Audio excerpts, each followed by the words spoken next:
এনেক গোবিন্দ দেৱে বলুক লগত নলয়।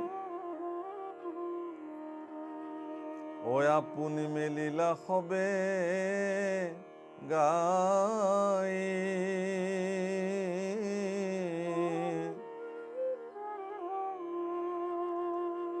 আৰ গোপ শিশু সব সমে যমুনাৰ তীৰে তীৰে ধেনুগণ ফুৰন্ত চৰাই।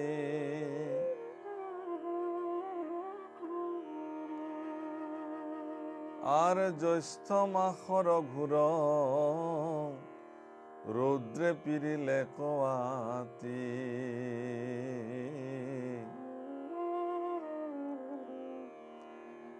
একোৱাৰ তৃষাত নজানি,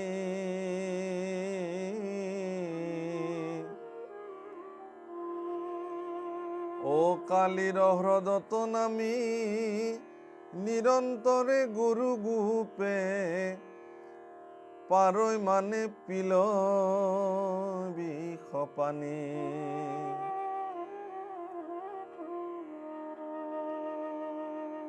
এদিন ভগৱান কৃষ্ণই বলৰামক নোকোৱাকে, অৰ্থাৎ ভগৱান কৃষ্ণৰ লগত সদায় বলৰাম সংগী হৈ থাকে, আৰু ভগৱান কৃষ্ণৰ লগত সংগী হ'বলৈ বলৰামৰ কাম। ত্ৰেতাৰ যুগত ৰামৰ লগত লক্ষ্মণ বলৰাম গৈছিল, আচলতে সৃষ্টি লক্ষ্মণ হিচাপে আহিছিল, আৰু দ্বাপৰ যুগত সেই একেই সৃষ্টি বলৰাম হৈ আহিছে। তেওঁ ভগৱানৰ একান্ত সংগী। কিন্তু আজি ভগৱান কৃষ্ণই বলৰামক লগত নলৈ অকলে অকলে সমস্ত গাই মেলি অন্যান্য গোপসকলৰ লগত তেওঁ কালিন্দীৰ হ্ৰদত ধেনু চৰাবলৈ আহিলে। বৃন্দাবনতে কালিন্দী নামৰ এটি হ্ৰদ আছে, আৰু সেই হ্ৰদৰ পাৰে পাৰে ধেনুগণ চৰাই আনি জেঠ মাহৰ প্ৰচণ্ড ঘোৰ ৰ'দ গৰম, প্ৰচণ্ড পানীৰ পিয়াহত অন্তকণ্ঠ শুকাই কালিৰ হ্ৰদত নামি গোপসকল আৰু গৰু যিমান আছিল সকলোৱে যিমান পাৰে সিমান কালিন্দী হ্ৰদৰ পানী পান কৰিলে। কিন্তু সেই পানী আছিল বিষ পানী, য'ত কালি নামৰ এটি প্ৰচণ্ড সৰ্পই সেই হ্ৰদত বাস কৰে। তেওঁৰ মুখৰ পৰা এৰি দিয়া সমস্ত বিষ জলে সমস্ত পানীবিলাকক বিষময় কৰি ৰাখিছিলে, আৰু সেই পানী ধেনুবিলাকে আৰু গোপবিলাকে খাই যিমান পাৰে পান কৰিলে। আর দুর্ঘুর বিষর জালে মরিলে কত কালে, ও বসন চেতন গইলা হরি,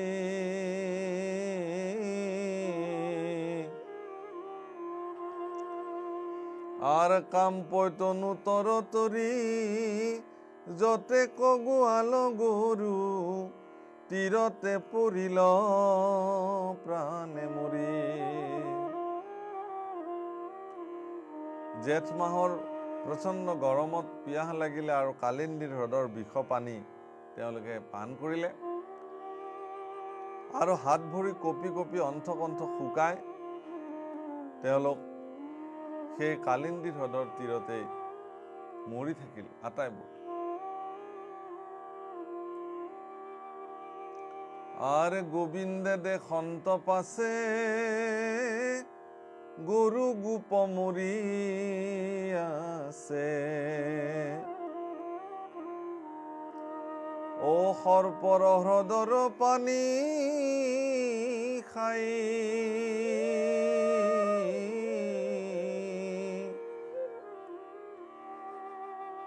আর মাথা নমায় নারায়ণে খেদ কৰিল অন্ত মনে ভকতৰ হেনে বিলাই। গোবিন্দই দেখিলে যে গৰু গোপ সকলো মৰি আছে, সেই সৰ্পৰ দ্বাৰা দূষিত হোৱা বিষবাষ্প পানী খাই সমস্ত গৰু গোপবিলাক হ্ৰদৰ পাৰতে মৰি আছে। ভকতৰ এনে বিলাই দেখি ভগৱানে মূৰ তল কৰি কেৱল খেদ কৰিলে। হায় হায়, কি হ'ল ইয়াত? হে ৰাম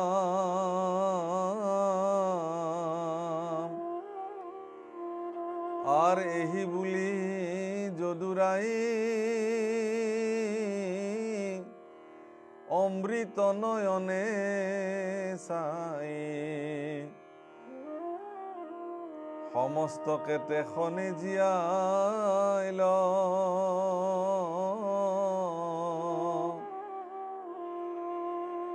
আর শরীরক আইল জীব উঠি সবে ভৈল থিয় নিদ্রার চেতন যেন পায়। ভগৱান কৃষ্ণই অমৃত দৃষ্টিৰে তেওঁলোকক জীৱন্ত কৰিলে। তেওঁলোক সাৰ পাই উঠিলে যেন টোপনিত আছিলে, কিন্তু তেওঁলোকৰ আচলতে মৃত্যু হৈছিলে। প্ৰভুসকল, ইয়াত এটা কথা আজি স্পষ্ট হৈছে যে সৰ্পৰ বিষত বা সৰ্পই এৰি দিয়া বিষ পানী খাই গোধেনুসকল আৰু গোৰক্ষসকল ভগৱানৰ ভক্তসকলৰ মৃত্যু হ'ল। কিন্তু সেই মৃত্যুকো ভগৱান কৃষ্ণৰ অমৃত দৃষ্টিৰে তেওঁলোকে জয় কৰিব পাৰিলে। অৰ্থাৎ ইয়াত সৰ্প মানে কাল।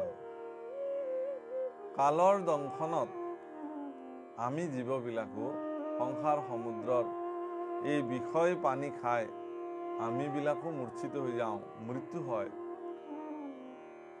বিষয় বাসনা সুখত হাবুডুবু খাই আমিবিলাকো জীৱবিলাক কেতিয়াবা তেনেকুৱা মৃত পাই হৈ যাওঁ। এনে বহু ব্যক্তি আছে বিষয় বাসনা সুখক প্ৰাধান্য দিবলৈ গৈ সেই বিষয় বাসনা সুখে তেওঁলোকক কেতিয়াবা এনেকুৱা পৰ্যায়লৈ লৈ যায় যে অৱশেষত তেওঁলোকৰ এই অমূল্য শৰীৰ তেওঁলোকে পৰিত্যাগ কৰিবলগীয়া হয়, মৃত্যু হয়। কিন্তু যিবিলাক ব্যক্তি ভগৱানৰ ওচৰত সমৰ্পিত হৈ থাকে, আধ্যাত্মিক চিন্তা চেতনাৰে তেওঁলোকে জীৱন প্ৰাৰম্ভ কৰে, তেওঁলোকক এনেকুৱা কালমায়া বিষাক্ত বিষধৰে তেওঁলোকক কিন্তু কেতিয়াও মন আৰু মানসিকতাত প্ৰভাৱ বিস্তাৰ কৰিব নোৱাৰে। জীৱনত হ'ব পৰা সমস্ত ক্ষতি, জীৱনত হ'ব পৰা সমস্ত যন্ত্ৰণা বা প্ৰাপ্তি হোৱা সকলো দুখক তেওঁলোকে হেলা ৰঙেৰে সহন কৰিব পৰা ক্ষমতা তেওঁলোকৰ জীৱনত প্ৰাপ্ত হয়। এইটোৱে মনুষ্য জীৱনৰ শ্ৰেষ্ঠ সাৰ্থকতা। ইয়াক স্থিতপ্ৰজ্ঞ বুলি কৈছে। শীতোষ্ণ সুখ দুঃখেষু সমসংগ বিবৰ্জিতা। শীত উষ্ণ সুখ দুখ অকলশৰীয়া সংগ নিসংগ যিবোৰ কৈছে, তুল্য নিন্দা স্তুতিৰ মৌনী, নিন্দা স্তুতি সকলোতে স্থিৰ আৰু স্থিতপ্ৰজ্ঞ হৈ থাকিব পৰাজনহে প্ৰকৃতাৰ্থত স্থিৰ চিন্তাৰ স্থিতপ্ৰজ্ঞ ব্যক্তি, ঈশ্বৰৰ সেৱক। বহুত গৰম হ'লেও তেওঁৰ একো ক'বলগীয়া নাই, বহুত ঠাণ্ডা হ'লেও তেওঁৰ একো ক'বলগীয়া নাই, সংগ পালেও তেওঁলোকৰ একো ক'বলগীয়া নাই, নিসংগ হৈ থাকিলেও তেওঁলোকৰ একো ক'বলগীয়া নাই, সুখতো তেওঁলোকৰ একো ক'বলগীয়া নাই আৰু পৰম দুখতো তেওঁলোকৰ একো ক'বলগীয়া নাই। এনে কি তেওঁলোকক যদি কোনোবাই ভুৰি ভুৰি প্ৰশংসা কৰে, তাতো তেওঁলোকৰ কোনো একো বেলেগ স্থিতি নহয়। আৰু তেওঁলোকক কঠোৰভাৱে কোনোবাই নিন্দা কৰিলেও তেওঁলোকে এইবোৰ সহন কৰিব পৰা শক্তি তেওঁলোকৰ জীৱনত প্ৰাপ্ত হয়। এই সকলো কথা সম্ভৱ যদি আপোনাৰ শৰীৰত, আপোনাৰ চিন্তা চেতনাত, ভগৱন্ত পুৰুষৰ অমৃত দৃষ্টি, কৃপা দৃষ্টি যদি আপোনাৰ শৰীৰত পৰি থাকে, তো এগৰাকী সাধকে সদায় ভগৱানৰ পৰা এই দৃষ্টি তেওঁৰ শৰীৰত পৰি থকাটো তেওঁ কামনা কৰে, তাৰ বাহিৰে তেওঁ বেলেগ একো নিবিচাৰে। আমি আমাৰ জীৱনত আটাইতকৈ ভুল ধাৰণাটো হ'ল আমি ভগৱানক কিবা প্ৰাপ্তিৰ কাৰণে সেৱা কৰোঁ। ধন লাগে, গাড়ী লাগে, মটৰ লাগে, শক্তি লাগে, সামৰ্থ্য লাগে, ঐশ্বৰ্য লাগে, বিভূতি লাগে, দেহি দেহি দেহি মাং প্ৰবদন্তি, মোক লাগে লাগে আৰু লাগে, সকলো লাগে। তো এই কেৱল বিষয় সুখক বিচৰাসকলে আৰু বিষয় সুখৰ কাৰণে ভগৱানক ভজনা কৰাসকলে এই কথাৰ মৰ্মাৰ্থ হয়তো উপলব্ধি কৰিবলৈ টান পাব। কিন্তু আজি এই কথা স্পষ্ট কৰিছে দশম স্কন্ধৰ জৰিয়তে যে বিষ পানী খাই মৃত্যুবৰণ কৰা ভগৱন্তৰ ভকতসকলক তেওঁ কিন্তু তাৰ পৰাও নিস্তাৰ কৰিছে একমাত্ৰ অমৃত দৃষ্টিৰে। গতিকে হে ভগৱান, তুমি আমাক এনেকুৱা অমৃত দৃষ্টি প্ৰদান কৰি থাকা যাতে জাগতিক জগতৰ যিমানবিলাক দুখ আহে, শোক আহে, সেই সকলোবিলাক আমি যাতে সহন কৰিব পৰা ক্ষমতা বা কালৰ প্ৰভাৱত যিমানবিলাক বিষয়ী যন্ত্ৰণাত আমি মুখামুখি হওঁ, তাৰ পৰা নিজকে স্থিৰ আৰু স্থিতপ্ৰজ্ঞ কৰি ৰাখিব পৰা শক্তি আৰু সামৰ্থ্য যাতে আমাৰ থাকে, তাৰ কাৰণে তুমি কৃপা কৰিবা। এইখিনি এজন ভক্তই ভগৱানৰ পৰা সৰ্বদা প্ৰাৰ্থনা কৰে।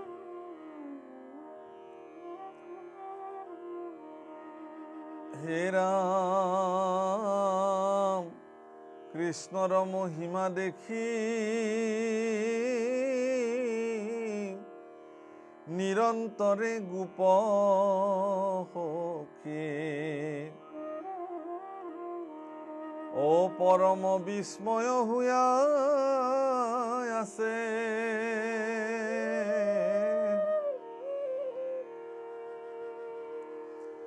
আৰ যমুনা জলক কৃষ্ণে নিৰ্মল কৰিবে মনে, কালি কখে ডাইল তৈৰ পাছে।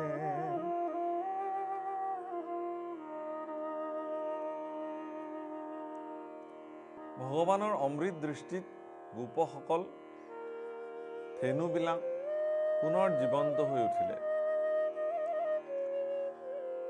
ভগৱানৰ সেই মহিমা দেখি গোপসকল বিস্মৃত হ'ল, বিস্ময় হৈ চাই আছে। আৰু ভগৱান কৃষ্ণই যমুনাৰ জল যাতে কালিৰ বিষনাগৰ দ্বাৰা বিষাক্ত নহয়, তাৰ কাৰণে কালিক ইয়াৰ পৰা খেদিবৰ কাৰণে তেওঁ ব্যৱস্থা হাতত ল'লে আৰু তেওঁ সেইধৰণে খেদি পঠিয়ালে। হে ৰাম, ৰাজা পৰীক্ষিত শুনি শুকত সুধন্ত কথা, ও সাৱশেষে কয় মুনিবৰ,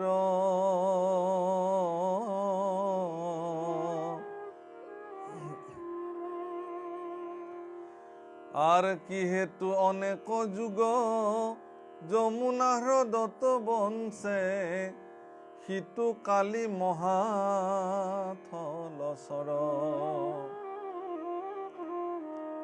তো এই কথা শুনাৰ পিছত যিহেতু ভাগৱত কথা মহাৰাজ পৰীক্ষিতে শুকমুনিৰ পৰা শ্ৰৱণ কৰি আছে, গতিকে শুকদেৱে এই কথা নিৰন্তৰ কৈ আছে। আৰু আজি যেতিয়া মহামুনি শুকদেৱে পৰীক্ষিতক ক'লে যে হ্ৰদত কালি নাগে বসতি কৰি আছে বহুকাল জুৰি, এই কথা শুনাৰ পিছত ৰজা পৰীক্ষিতে ইয়াৰ বিশদ বিৱৰণ জানিবলৈ তেওঁৰ মন গ'ল। সেই গুৰুদেৱ, মই জানিব পাৰোঁ নেকি যে এওঁ স্থলচৰ জীৱ এটাই ইমান বছৰে কিয় এনেকৈ জলত নিবাস কৰি আছে, ইয়াৰ কাৰণটো কি? ইয়াৰ বিশদ মই বৰ্ণনা তোমাৰ পৰা জানিব খুজিছোঁ। হে ৰাম,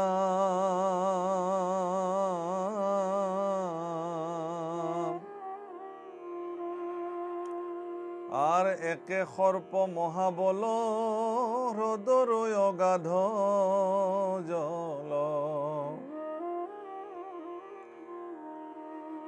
আর খেদাইলা কি মতে পায়ালা গ,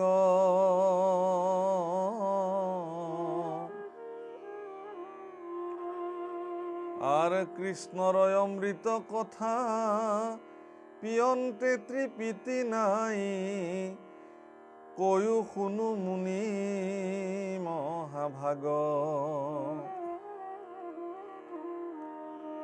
এই মহাবলশালী সৰ্প কালি প্ৰকাণ্ড হ্ৰদ এটাত কেনেধৰণে আছিল আৰু ভগৱান কৃষ্ণই কেনেকৈ তাৰ পৰা তেওঁক খেদি পঠালে, এই কথা কৃষ্ণৰ অমৃতময় মহিমা মোৰ জানিবৰ কাৰণে, শুনিবৰ কাৰণে হেঁপাহ জাগিছে।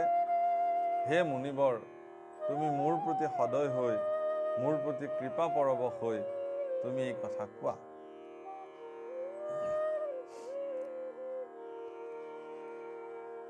হে ৰাম শুনিও ক সৰ্বজনে,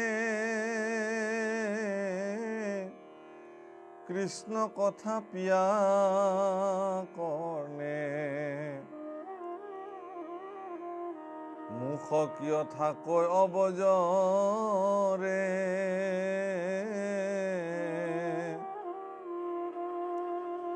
আৰ কলি যুগে ৰাম নাম, নলয় কৰ আন কাম। নাহি আৰু মূৰ্খ তাত পৰে,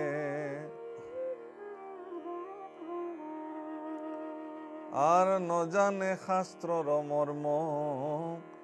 কলিত কীৰ্তন ধৰ্ম, এৰিয়া নকৰ্মে সেবখানে।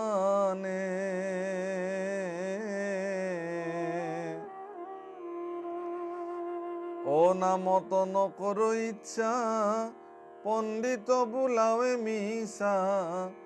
জানা সিটো একো নজানে।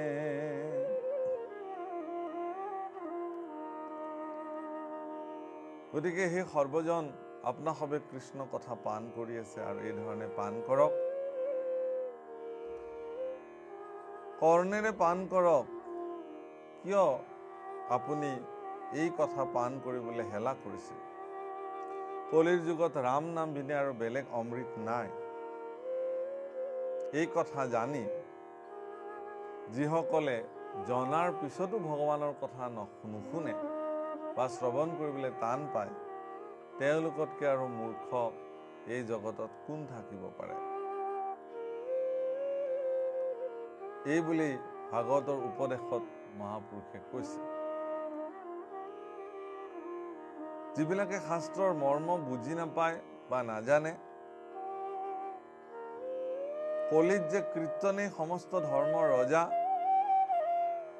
এই কথা নাজানি আন ব্যৱস্থাৰ দ্বাৰা ভগৱন্তক পাবৰ কাৰণে তেওঁলোকে প্ৰচাৰ কৰে, প্ৰসাৰ কৰে বা সেইবিলাকক বখানে। এইবিলাক নামতহে পণ্ডিত, এওঁলোকে আচলতে একোৱেই নাজানে, এই বুলি ভাগৱতৰ উপদেশত মহাপুৰুষে বৰ্ণন কৰিছে। ব্ৰহ্মাদেৱে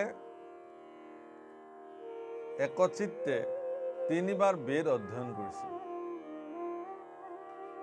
আৰু বেদ অধ্যয়নৰ জৰিয়তে ব্ৰহ্মাদেৱে কেৱল নাৰায়ণ বাণী বিচাৰি পাইছে। মহাপুৰুষ মাধৱদেৱে সেইকাৰণে খুব সুন্দৰকৈ লিখিছে, হেন নাৰায়ণ নাম গায়া, শুদ্ধ কৰো আমি চিত্ত কায়া। হৰি সন্তোষৰ কাৰণ আন নজানি।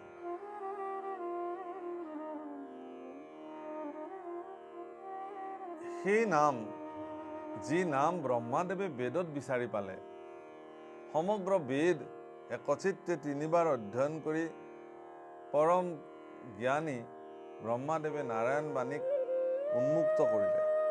গতিকে সেই ঈশ্বৰৰ নাম গাই আমাৰ শৰীৰ, মন সকলো শুদ্ধ কৰিব পাৰোঁ। যেতিয়ালৈকে শৰীৰ আৰু মনৰ মল দূৰ নহয়, তেতিয়ালৈকে মানুহে ভগৱান প্ৰাপ্তি নহয়। সেইকাৰণে দ্বাদশ স্কন্ধ ভাগৱতৰ সামৰণিত পৰীক্ষিতৰ ক্ষেত্ৰত এই কথা শুকদেৱে সুন্দৰকৈ কৈছে, শৰীৰ মনৰ মল দূৰ ভৈলা, গুচিল মোহ আন্ধাৰ। মানুহৰ মোহ আন্ধাৰ গুচিবৰ কাৰণে শৰীৰ আৰু মনৰ যি মল, শৰীৰ আৰু মনৰ মল দূৰ হ'বই লাগিব। শৰীৰ আৰু মনৰ মল দূৰ হ'লেহে মানুহে তেওঁৰ এখন নিৰ্মল হৃদয়ত ভগৱন্তৰ প্ৰতিচ্ছবি তেওঁ আঁকিব পাৰে। আৰু যেতিয়াই হৃদয়ত ভগৱানৰ প্ৰতিচ্ছবি অংকন হ'ব, তেতিয়াই তেওঁ ভগৱানক প্ৰাপ্তি কৰিব।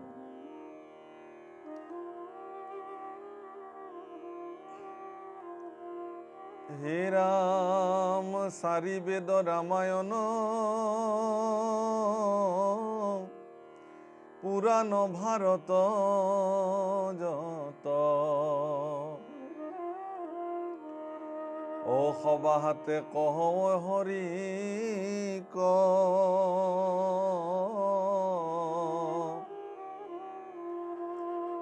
ঐ হাকন জানিয়ান অৰ্থ কৰৈ ব্যাখ্যান ও জানা সিটো মূৰ্খ তো অধিক। চাৰি বেদ ৰামায়ণ পুৰাণ ভাৰত যিমান আছে সকলোৱে কেৱল হৰিকেই কয়। এই কথা নাজানি আন অৰ্থ ব্যাখ্যান কৰি আচলতে যিবিলাকে কৰে তেওঁলোক মূৰ্খতকৈও অধিক। মহাপুৰুষে নামঘোষাত খুব সুন্দৰকৈ বৰ্ণন কৰিছে। পুৰাণে ভাৰতে আদি মধ্য অৱসানে হৰিকেহে কহয় সতত। গতিকে পুৰাণ ভাৰত আদি মধ্য অৱসান সকলোতে কেৱল হৰিকেই সত্য বুলি দেখুৱাইছে। হৰিষে কেৱলে সঁচা মাত্ৰ ৰাম ৰাম ৰাম ৰাম তান্ত বিনে মিছা যত দেখা শুনা মানে। গতিকে এই ধৰণে প্ৰভু ভগৱন্তৰ গুণনামৰ অনন্ত মহিমা মহাপুৰুষৰ একান্ত সেৱক প্ৰপন্ন অভিন্ন আত্মা মহাপুৰুষ মাধৱদেৱে কালজয়ী গ্ৰন্থ নামঘোষাৰ জৰিয়তে বৰ্ণন কৰি গৈছে। আৰু ইয়াতো সেই একেখিনি কথাকে বৰ্ণন কৰিছে। হে ৰাম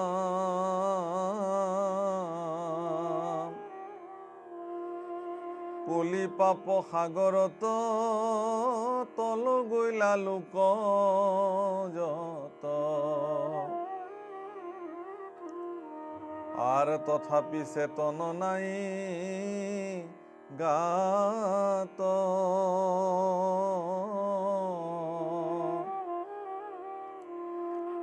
ও কিনো আতি মূঢ়মতি পাপীৰ কৰ্মত ৰতি কৰৈ শুনি হাসি উঠে আত। গতিকে কলি পাপ সাগৰত সমস্ত লোক তল গ'ল, কাৰো চেতনা নাই। গতিকে কিনো মূঢ়মতি লোক পাপীৰ কৰ্মত ৰতি শুনি কৰৈ হাসি উঠে আত।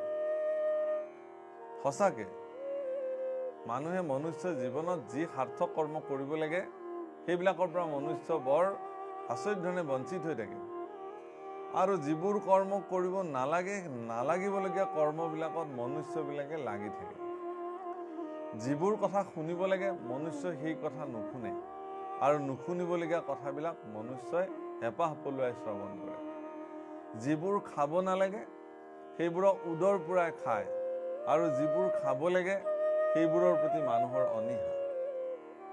যাৰ সংগ ল'ব লাগে তাৰ পৰা বঞ্চিত হৈ থাকে, আৰু যিসকলৰ সংগ ল'ব নালাগে তেনেকুৱা দুৰাচাৰীসকলৰ সংগত গোটেই জীৱনৰ মূল্যৱান সময়বিলাক মানুহে অতিবাহিত কৰে। মগজুত যিটো কথা চিন্তা কৰিব লাগে, যি চিন্তাই আপোনাৰ মগজুক উৰ্বৰ কৰি তুলিব, সেই চিন্তা মনুষ্যই নকৰি যিবোৰ চিন্তাই আপোনাৰ মগজুক কলুষিত কৰিব তেনেধৰণৰ চিন্তা মনুষ্যই কৰিবলৈ আৰম্ভ কৰে।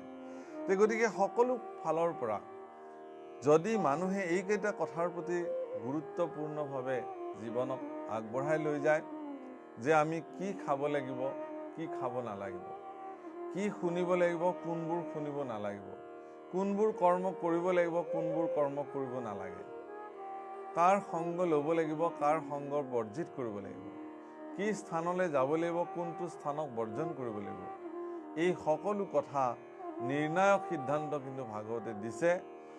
সচেতন লোকসকলে, সচেষ্ট লোকসকলে এই সিদ্ধান্ত সৰ্বদা গ্ৰহণ কৰি এক সঠিক মাৰ্গেৰে তেওঁলোকে গতি কৰে। হে ৰাম মহাপাপ বিমোচন মাধৱৰ গুণ গণ আৰ এৰি মৰই কিনু হত বুদ্ধি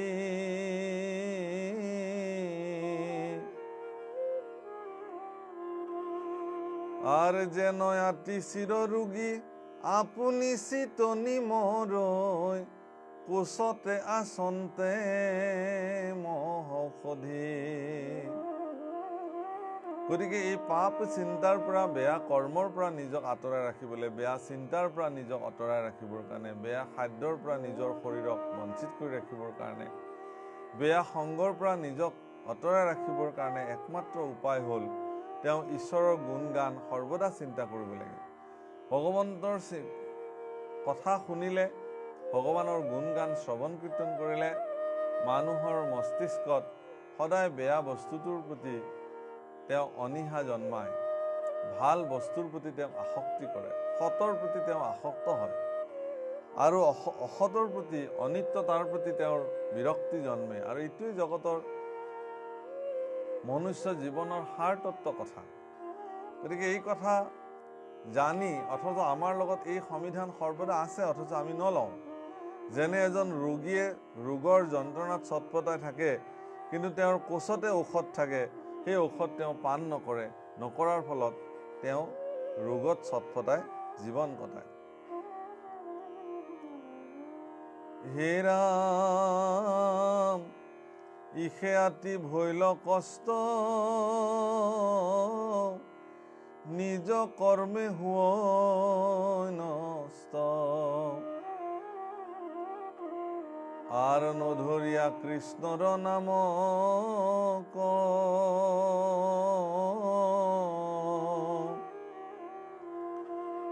ও হাতৰ অমৃত এৰি চিতনিয়া পুনি মৰৈ যেন খায়া গৰল বিষক।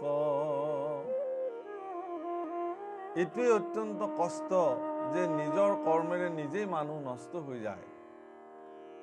কৃষ্ণৰ নামক তেওঁ নধৰে বা কৃষ্ণ নামক তেওঁ চিন্তা নকৰে। বিষয় গৰল পান কৰি হাতৰ অমৃত এৰি তেওঁ যেতিয়া বিষ খাব, সেই বিষত তেওঁ নিজেই ছাতি ফুটি মৰে। কোনে তেওঁক বিষ খাবলৈ কৈছে? তেওঁক চিন্তা কৰিবলৈ এটা মগজু দিছে, ভাবিবলৈ এটা সুন্দৰ ভাৱনা শক্তি দিছে। তাৰপিছতো তেওঁ যদি কোনটো ভাল কোনটো বেয়া সেইটো তেওঁ বিবেচনা কৰিব নোৱাৰে, তাৰ কাৰণে তেওঁ কাক দোষী সাব্যস্ত কৰিব?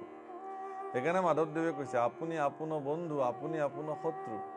আপুনি আপোনাক ৰাখে মাৰে, হৰিক নভুজি নৰে, আপুনি হোৱাই নষ্ট, হৰি ভজি আপোনাক কটাৰে। আপুনি আপোনাৰ নিজেই শত্ৰু, আপুনি আপোনাৰ নিজেই বন্ধু। যদি আপুনি হৰিক ভজিলে আপুনি নিজৰ বন্ধু নিজেই হ'ল, আৰু নভজি যদি অইন কৰ্মত নিজক বিলীন কৰিলে তে নিজৰ শত্ৰুতা আপুনি নিজেই কৰিলে।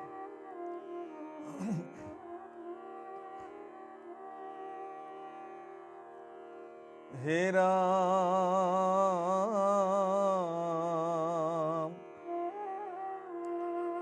ও জানিয়েরা আনমতি নামত করিও রতি। ও সারি সার ভাষ ভূষ কাম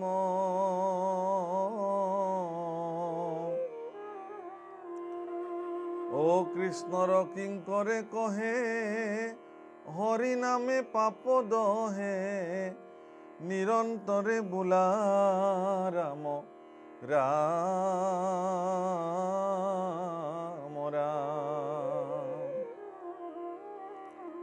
গতিকে এই কথা জানি সৰ্বদা ঈশ্বৰৰ নামতে আপোনালোকে ৰতি দিয়ক, ঈশ্বৰৰ নামতে মতি দিয়ক।